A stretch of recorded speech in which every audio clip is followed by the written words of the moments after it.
issues for this debate. Number one, first issue is that is sex history a justified reason for a trial? And second issue is that how do we really best protect the victims in these in court cases like these? So let's first move on. First move on to rebuttals coming to rebut his cases. He told us that sexual history depicts the victim at these cases, wherein when you dress flirty, when you dress promiscuous, it means that there's more chances for you to be raped at the end of the day. We believe that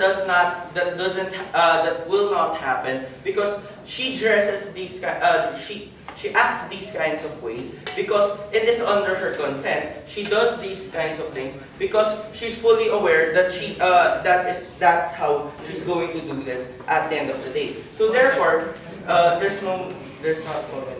So therefore, it doesn't show that if you're dressing like this, therefore you already have it's already justified for you to be raped at the end of the day. So let me first move on to my first issue. But yes. Stop assuming that this person is already a victim and the accused has no rights. And number two, it is reasonable to think that sometimes cross-examination might not bring out the motive. But also, it is reasonable to think that sometimes physical evidence is also not enough. You're here. Sir, let's move on to my first issue. Is sex history a justified reason for a trial? Because opposition had a special case saying, what about these people who are under the relation but decided to rape the sex partner? Wherein, what about them that they had sexual history at the end of the day? Number one, we already told you that hey, this is something private that we need to consider. That we already told you that privacy comes into this debate in jurisprudences like in Texas. Meaning we cannot go to the extent of going to their sexual history at the end of the day because they said to us that hey, we need a lot of information at these kinds of scenarios. We need to track down and know a lot of these these sexual histories at the end of the day for us to be able what is going on to these women, these rape victims. We already responded to this question by saying to you that hey, there are going to be always alibis and there are going to be always witnesses at the end of the day. But they still responded that, hey, these kinds of alibis are not enough to consider as enough information at the end of the day. If we characterize the scenarios that these women are in, we believe that they're not in a jungle for us to have no witnesses. They are in urban places for us to be able to have witnesses at the end of the day. We believe that this is enough evidence for us to know what is going on to these kinds of information. Yeah, before I move on, yes. It might not happen in a dark, secluded jungle, but it might happen in a dark, secluded apartment where no one can see it.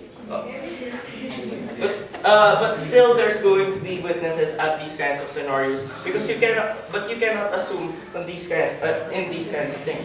So therefore, they also responded to this issue that we need to have the truth and the justice system will have this. And we already told you that there's enough justice at the end of the day. So second issue is that how do we really protect the women, the rape victims at the end of the day? Because government wants to have this debate in a private level, wherein we need to respect the private lives of these innocent these women, these rape victims at the end of the day. We believe that privacy comes in these women because we believe that the sexual history that is happening to them is something that we need to respect at the end of the day because it's not only that it's sacred to them and it has consent of these kinds of scenario of these people at the end of the day. Therefore, we need to protect these kinds of these women. But they responded to this issue by saying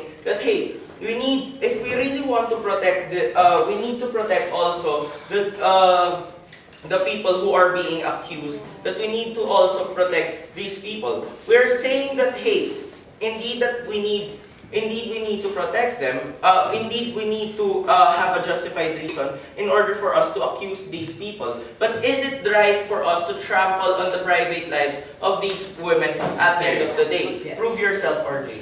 First of all, you fail to take into consideration a nuance of the justice system. We say that they take into consideration all types of evidence available for them. And we say that sexual history is part of this evidence, and therefore the court must also take it into Why? We consideration. already told you that sexual history only justifies how you act on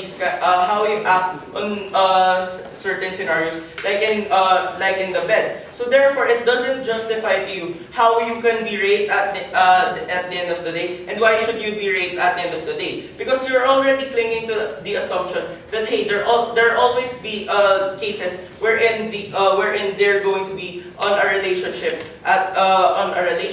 But we believe that even if they're in a relationship, and it doesn't show to us that hey, we need to go into the extent of going to their private lives in order for us to be to have a justified reason of doing these kinds of things.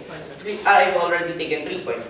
So therefore, at these kinds of debate, we need to have we already proven to you that status quo has already enough mechanisms for us to ensure to have a correct trial and justified reason of why we have these kinds of why should we accuse these rape victims at the end of the day, because it's not always that they're going to be their side is going to happen, and we believe that we need to cater at the maximum to status quo. And with that, I know.